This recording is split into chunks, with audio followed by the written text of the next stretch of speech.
What is good, ladies and gentlemen? It's your boy Foxy. Welcome back to the Fox's Den. Getting into another reaction. We got a new episode of Jujutsu Kaisen. Just dropped yesterday. It's a beautiful Friday. Tokyo Colony #1. So it looks like we're finally entering into a colony of the Culling Game. And I guess they're labeled, because I'm assuming there's different colonies in Tokyo, and then obviously it's all over Japan. So there's a certain number in each region, and it looks like we're gonna get a look at the first one, #1 in Tokyo. Very excited for this off of what we saw last episode. We actually watched the past 2 episodes in one reaction last video, and seeing in episode 5, like, bro, a lot of stuff happened in the past 2 episodes. It wasn't like as crazy action packed, obviously, as like the Maki episode. Still, so far, episode 4, fucking absolute heater. Like, best episode of the season so far. But in terms of some of the lore and meeting a lot of new faces and seeing other things playing in action in the last 2 episodes, there was a lot that happened, especially in the beginning of episode 5. Yaga looks like he's actually dead. The principal of Kyoto region killed him, and he got what he wanted off the info off of Yaga right before he died. And it's like, why didn't you say that sooner? Why? Like, almost like he felt bad and guilty that he killed him. It's like, bro, what? You're the one that fucking, like, bro, I can't, bro. Him and like all these other people in Jujutsu, the higher ups that are very conservative, as Panda explained, like they view like newer like curse techniques, like they don't, like, they're not cool with it, like they don't really fuck with them, and they like things very old fashioned. That's where the word conservative comes from. So fuck them, get him out, bro. I'm with Gojo. Like, these old motherfuckers got to get out of the system, bro. It's time for a new age with young talent and potential. Like, fuck those guys, bro. And yeah, Yaga dies, and Panda, realizes or pulls up after he's dead, and is obviously very torn up about it. And it seems also that there's other autonomous, like, cursed puppets that he created that he kept hidden because of them, like, trying to figure out his technique and if he was able to do it, because they didn't want him to have his own army, etc., and just want to control everything. So he had to keep them hidden, and who knows if they're going to come into play after his death. I would assume they do.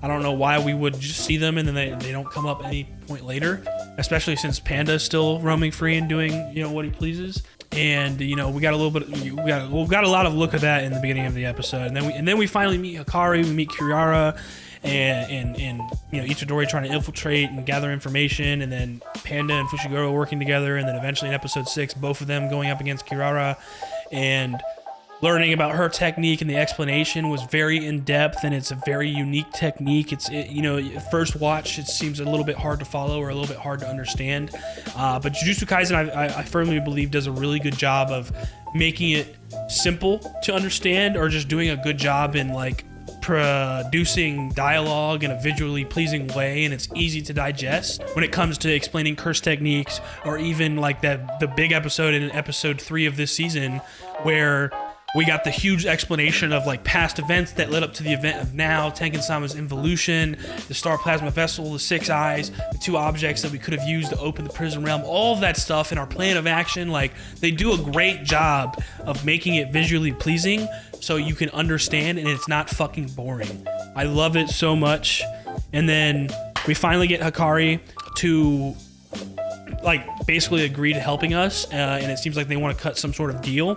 And that's thanks to Itadori's resolve as a cog, and really shows some sort of passion that Hikari like feeds off of. He's very passionate, and he feeds off of passion, sort of like a gambling mindset.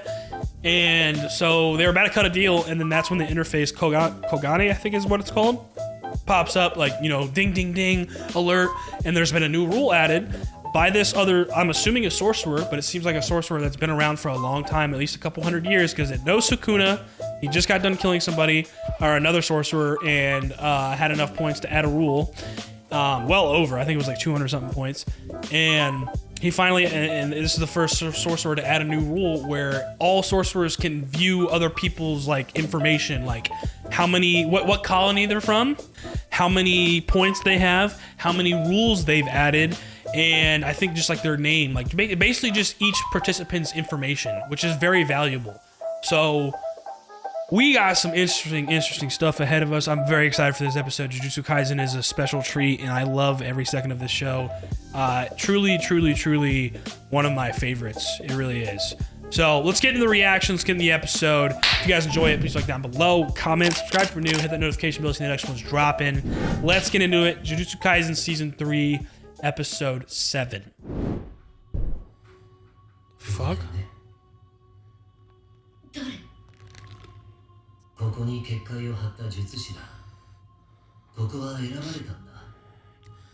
That's Geto's voice. Or I guess we should say Kenjaku. Is this Sumiki? Is this Fushiguro's sister? Or this is just another sorcerer?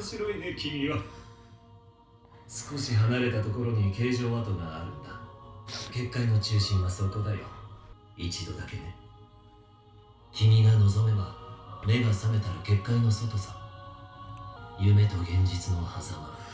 can't tell if this is Fushiguro's sister or somebody else. I feel like it's some new character.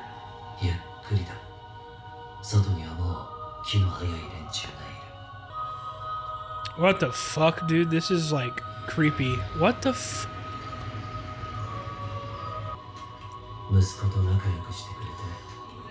Thank you for being friends with my son. Wait, is this the white-haired girl? No, never mind. Okay. Thanks for being friends with my son. What the fuck?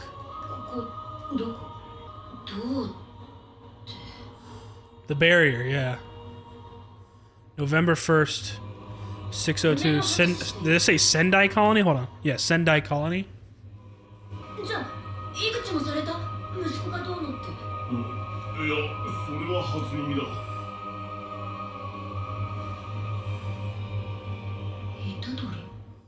Huh?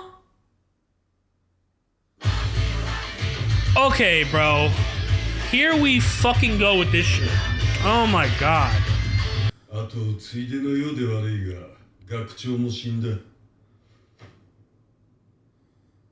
Word? He just dropped that so casually?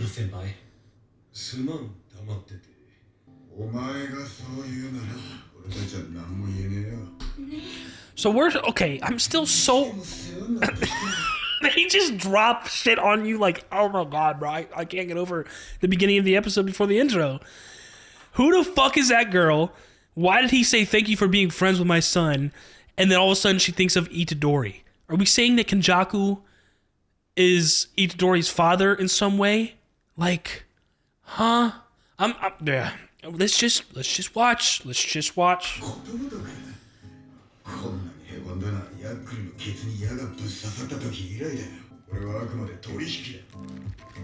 Okay, what's the deal?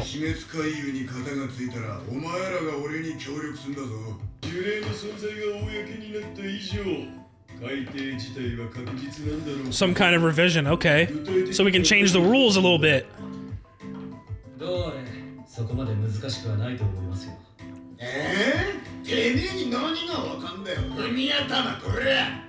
Sea urchin head.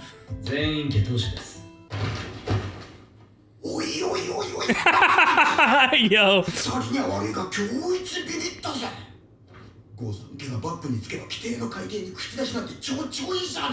Yep. But see, one thing that we're missing here is that, remember that at the end of the fucking episode 4, when Maki was leaving after literally killing everybody in the clan, there was slideshows showing text of Jujutsu Society or Jujutsu High, the Gojo family and the Kamo family motioned to remove the Zenin clan from the big 3 families of Jujutsu High. But that motion, that request was tabled. So it hasn't gone through yet. So technically, yes, Fushiguro is still the head of the Zenin clan and still has some influence in some way if that decision is still tabled by then. So technically, he's still a part of the big 3 families. Like the Zenin family, even though there's not much of them left, still has weight, still has influence. Okay, all right.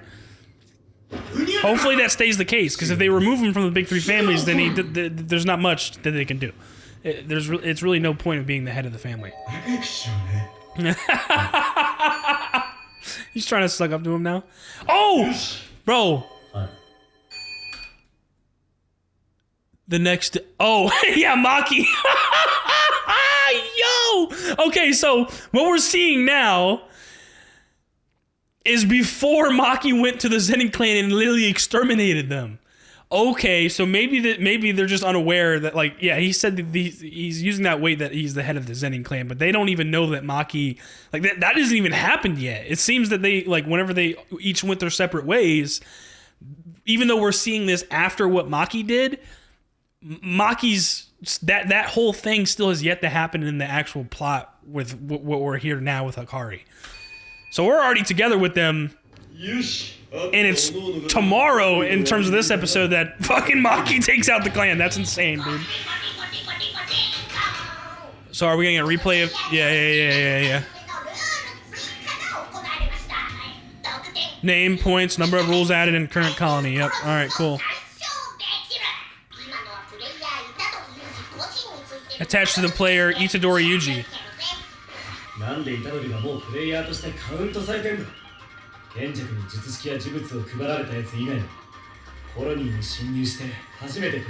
Who have entered a colony. That's right, he hasn't entered a colony yet. I've been secretly making pacts for 1,000 years.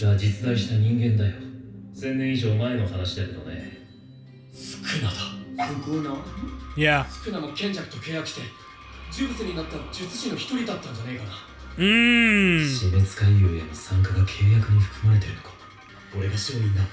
Yeah, but Sukuna actually already made a pact with Itadori, and none of them know. None of them know. That was back in, like, season 1. That was very early on. Because even Jugo and the other, like, you know, when they revived him in Shibuya, he was already pleading with Sukuna to, like, yo, you have control of Itadori's body right now. Force him to create a pact. They didn't even know that they already have a pact. Nobody knows. But Sukuna, the only one knows is Sukuna. They already have a pact together. But who knows what it is?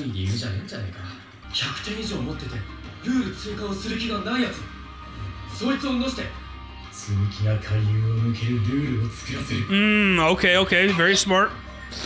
It's probably not going to be that many people. Is it only Kashimo? Okay, there's one other person. Wait, did it say the name? Hiromi Higuruma. Oh, okay, this Higuruma guy is in Tokyo #1, the colony this is the episode title. So we're going to try and... Okay, so we're trying to find this person. Whereas Kashimo, we could give 2 fucks about.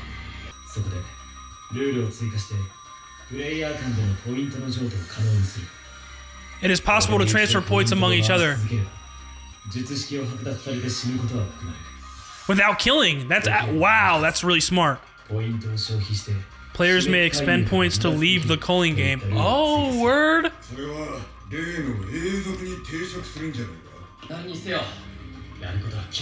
Yep. You got a nice little plan of action here.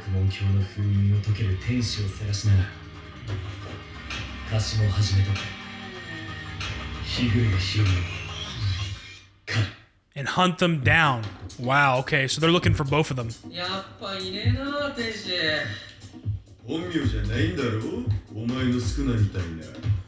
True, yeah, he's not listed as Sukuna.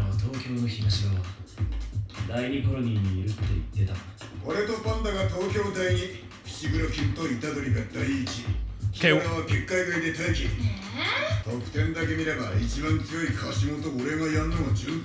Okay, Hakari versus Kashimo? Yo, nah, that Kashimo guy, she's fucking dangerous, dog. And we haven't really gotten a good look of what fucking Hakari is capable of. Nah, it's gonna be lit. Oh, okay. That makes sense.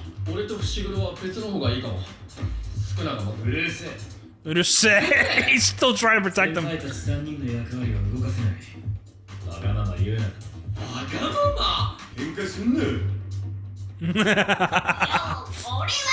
Yo! Yo, Coconut interface is hilarious. Dude, look at this, bro. There's barriers everywhere. No issues here. Yo, let's fucking go, baby. I'm fucking... dude, I'm fucking... I'm lit right now.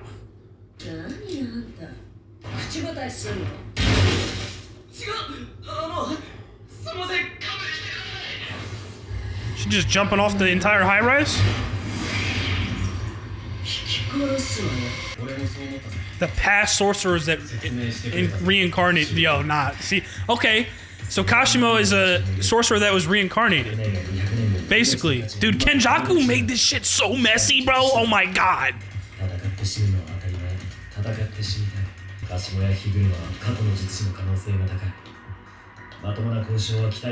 Don't expect a proper negotiation. Yeah, okay, so Kashimo we know for sure, because he knows Sukuna. This Higuruma guy, we have no idea who the fuck he is.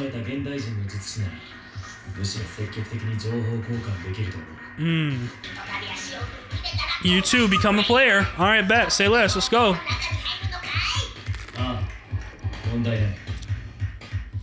Watch, as soon as we get in here, it's gonna get fucking head up real quick. Watch someone already be waiting for us.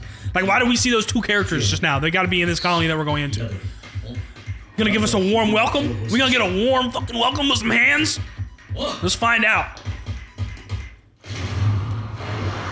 What the fuck? Wow, they're randomly teleported? That's actually insane. Okay, so it's kind of an unwritten rule.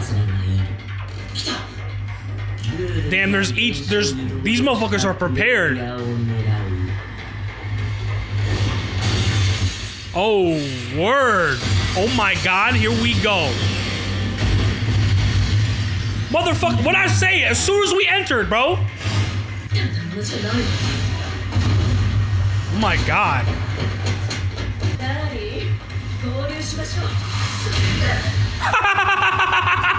Yo, get your ass down here, bitch.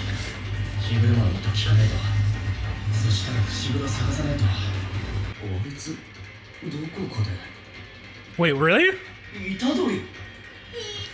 He knows him? What is going on?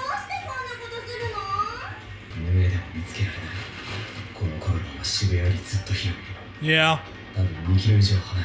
2 kilometers? That's wild as fuck. Sumimasen.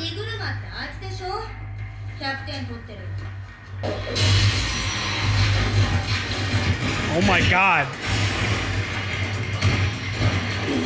Get down here with me, bruh. This motherfucker is a helicopter. He just slid through.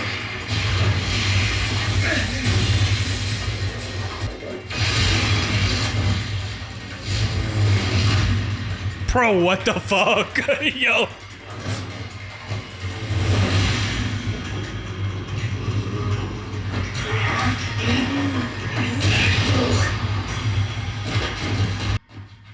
He's not following? There's gotta be somebody else in here. Never mind, here he comes. Holy fuck.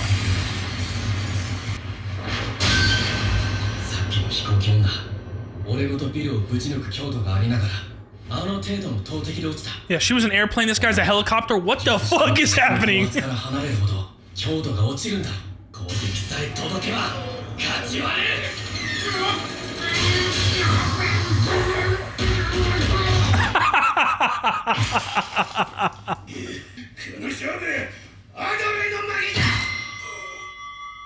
You just kick him in the nuts? Yo, that's fucking comedy, bro. Oh my god.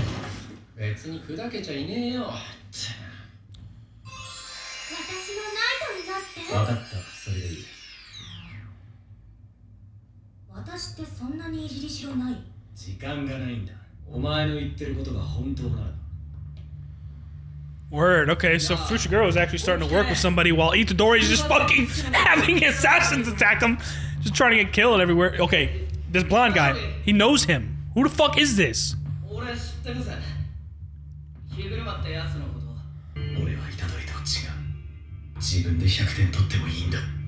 Oh, word. Fushiguro ready to put on some... He ready to shed some blood if he got to.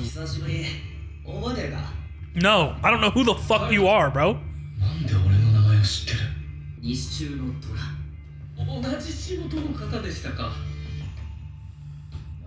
What? They're from the same hometown?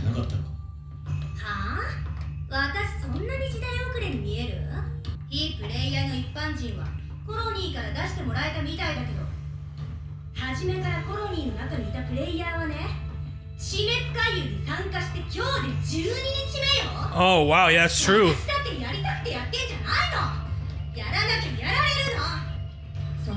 Yeah, they've already been participating for a fucking good, like, almost 2 weeks.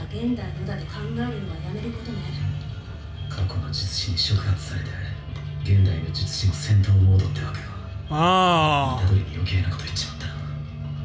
Yeah, okay, so since they've been in this colony for 2 weeks already, just damn near, they've had to encounter these past sorcerers who don't give a fuck, and they're trying to kill them.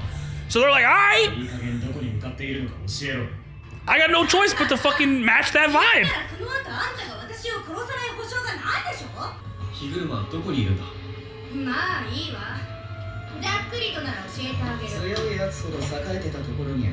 Where the city once thrived. Shinjuku. They're splitting them up. They know exactly what. Okay. They know they're together. Yeah. Alright. Dude, I fucking love this shit, bro. And apparently we have a break next week, man. Oh my god. So we got 2 weeks until we can get a new episode, bro. Like, fuck, bro. God damn, that shit was so good. Oh man, there's so much happening. There's so much happening. I love how like chaotic but like controlled Jujutsu Kaisen is. It's fucking amazing, bro. God, it's so good. Alrighty, guys, what another amazing reaction. Episode 7 of Season 3 Jujutsu Kaisen down. Wow.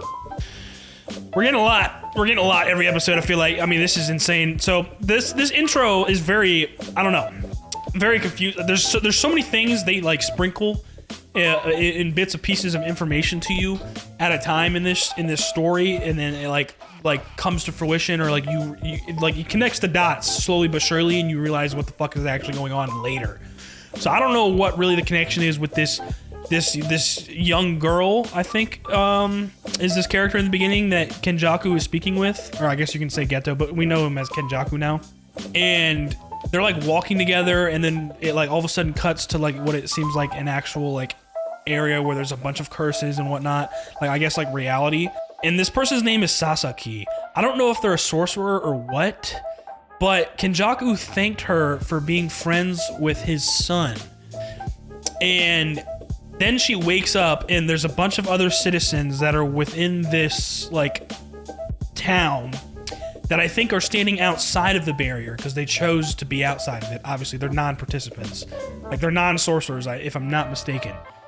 And everyone experienced the same dream with this person, Kenjaku, in some form or another. Like, they at least experience the same dream to where they know who that person is, and they can describe him. You know what I'm saying? Like, his physical characteristics. But Sasaki goes and asks this guy, like, oh, so you also heard something about, like, his son? Yeah, he said, then did he say something about his son to you too? And he's like, no, I don't know about that. And then she thinks to herself and, like, pictures Itadori and is like, and, like, says his name. Like she knows him. But do they know each other? And it's oddly timed with that dream and her just waking up and him saying thank you for being friends with my son. Like, are we saying that Kenjaku is fucking Itadori's father in some way, like in some messy fucking way, just like how like Choso is, you know, somehow Itadori's brother technically? We're still, I mean, this is something that is, you know, the layers are peeling back slowly but surely on what, like, who actually is Itadori's parents. And we got like a little bit of an actual look on what seems to be Itadori's actual father. I mean, it actually looks like him. Pink hair, he was wearing glasses, and then that lady comes in when Itadori's grandfather was talking to his father, saying like, oh, you got to get over her, like, you know, think about Itadori. And then this lady walks in, which seems like Itadori's mom maybe, but she had this, you know, like line on her forehead. Maybe that's insinuating that there was like stitches there or something. At least that's what it seems like that mother was Kenjaku. So is that what maybe Kenjaku meant by that? Because I don't know who that lady actually is. Like, yeah, technically I guess it's Itadori's mom. But if she was being controlled by Kenjaku, like just like how Geto's body is, then it's really Kenjaku who, yeah, that's why he's saying that, you know, Itadori's technically his son. But what importance is the actual woman that he took control over? You know what I'm saying? Like that woman who the body of Itadori's mother has got to be pretty important in Jujutsu society. It's got to be, right? I mean, why else would Kenjaku be taking host of that woman? Because just like he took control of Geto's body and is using that body as a host, is because he had cursed spirit manipulation, which is very, very, very fucking useful, as we can see, to his plans and just everything that he was wanted to accomplish. So Itadori's mom, I guess, at least Itadori's mom's body, like, sure, that's how he came to be and was birthed, but that was really Kenjaku, maybe, is what I'm thinking. So that's what, dude, this shit is so interesting. But anyways, we get into the rest of the episode. Hakari, Kirara, and Panda, and all of them, they're talking about their plan of action and how they're actually going to agree to help. And then that's when Fushiguro mentions, like, yeah, I'm the head of the Zenin clan, so we can definitely, you know, talk about making revisions after this Culling Game is over to Jujutsu rules or Jujutsu high rules, etc., etc. And Hakari's like, oh, wait, yeah, it might be actually pretty easy to make these revisions that I want. If he's the head of the Zenin clan and he starts, like, kind of, like, sucking up to him, like, just kind of, like, you know, trolling. But then it shows a text immediately after that, like, on the bottom with, like, Maki's face next to it, like, literally the next day, the Maki clan, or the Zenin clan, was exterminated. So these events, even though we're getting it after episode 4, these events with Hakari and Itadori and them happened before Maki went to exterminate the Zenin clan. I actually really like that I don't know, just the course of events here, like how they're displaying them. You know, it's not completely linear, like, because we saw that Maki exterminating the Zenin clan first before meeting Hakari and Kirara and getting them on our side. But technically those events are flipped, even though we saw them, you know what I mean. It's just really cool. And then we see the rule get added again, and then we're starting to look at players, and it seems like the only two players in the Culling Game currently that have over 100 points or more, or 100 points or more, are Kashimo, who we already know, or got a rough, you know, idea, and like met them in the previous episode, that they might be a past sorcerer because they know Sukuna, and he was talking about like how it was better 400 years ago, etc., etc. So this is Kashimo is definitely one of these past sorcerers that Fushiguro is talking about in this episode that has been reincarnated through packs from Kenjaku or some shit. And then Itadori is already listed as a player in the Culling Game, even though he hasn't entered a colony, specifically because of Sukuna. Because Sukuna is technically one of those past, you know, curses or sorcerers that made a pact with Kenjaku. I don't know exactly what the pact is, but then again, that's also Fushigo's still like trying to wrap his brain around it. Like, that's kind of strange though. But literally nobody besides Sukuna knows that Sukuna's already forced some sort of pact with Itadori. It was back in season 1, because I rewatched the entire series recently. But there was a point early on in season 1, like maybe like 10 episodes in or less, where Sukuna and Itadori, I think it was after like Itadori faked his death for the first time. Like they thought he was dead, but he came back.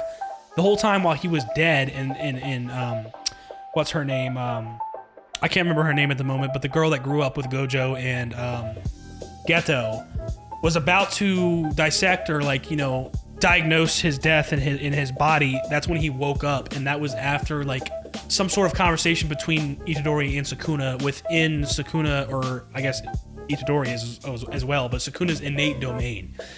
And Sukuna basically coerced him into agreeing to some sort of pact so that he could still be alive. Some shit like that, I think. It was something along the lines, like, it's something simple. I don't know. I don't think there's been full details on, like, what the pact was, obviously, because Itadori was sort of unconscious and he didn't remember anything after the conversation. I think that was actually one of the stipulations that Sukuna said, like, you're not going to remember this. So only Sukuna knows about the pact. But it's like, Sukuna says one word and he can switch. Like, he can take control, basically. He says one word and it doesn't matter. He switches. So I think that is in play, but he's just never used it. So I'm curious to see now within this season, whether it's part 1 or part 2, if Sukuna's finally going to say that word and finally like take control of his own free will for once. Because so far he's been kind of just letting Itadori rock. And it's been third-party users or third-party influences that have been bringing Sukuna out for their own gain. Just like in Shibuya, Sukuna could care less what the fuck was happening in Shibuya and wasn't gonna, come out of his own free will at all. But because Itadori was force-fed 10 fingers in a row, it forced Sukuna to come out for a certain amount of time before Itadori's body acclimated and he gained control again.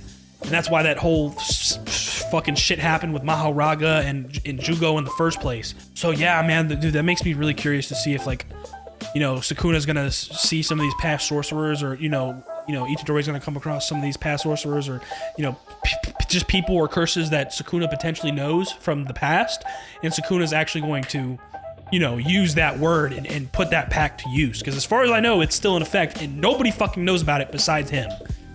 Because even Jugo was under the assumption that Sukuna hadn't made a pact with Itadori yet whenever he was force-fed the 10 fingers.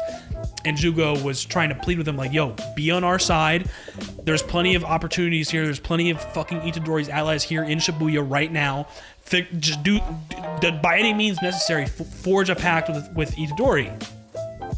Not knowing that Sukuna had already made one. It's actually fucking insane. But yeah, so they get their plan of action and they realize that this person, Higuruma, and then Kashimo, who we already met in the last episode very briefly, they're the only ones with 100 points or above. He also comes up with 2 ideas of potentially adding 2 different rules so they can avoid, I guess, sort of killing people, but also not necessarily participating, or even their points changing and not dying or not being stripped of their technique.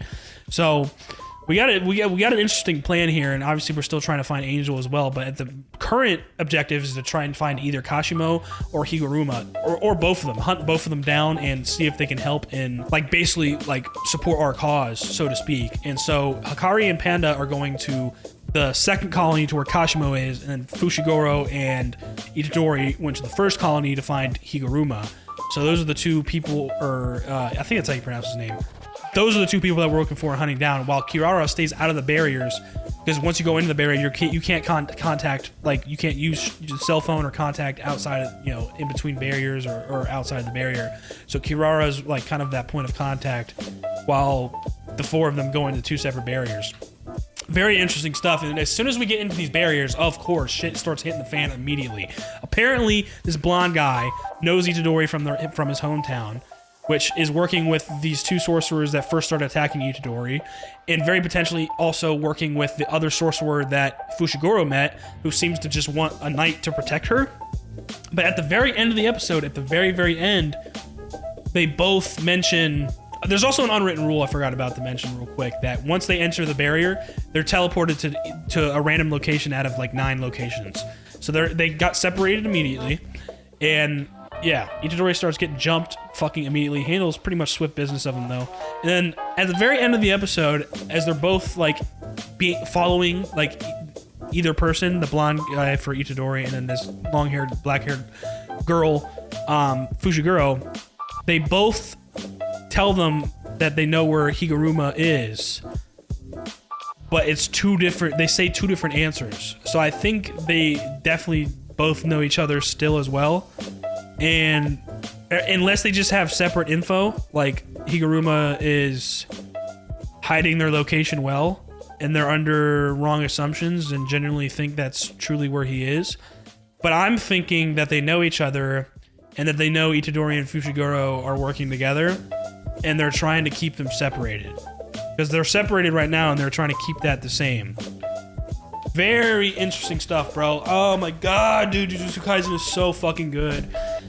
I can't believe we have a break next week, bro. 2 weeks into the next episode. It's kind of fucking depressing. I'm not gonna lie. Kind of fucking sad right now. But hey, really good stuff. I fucking enjoyed it. That's gonna do it for this reaction. If you guys liked it, please like down below. Comment. Let me know what you think. Subscribe for new. Hit that notification bell so the next one's dropping.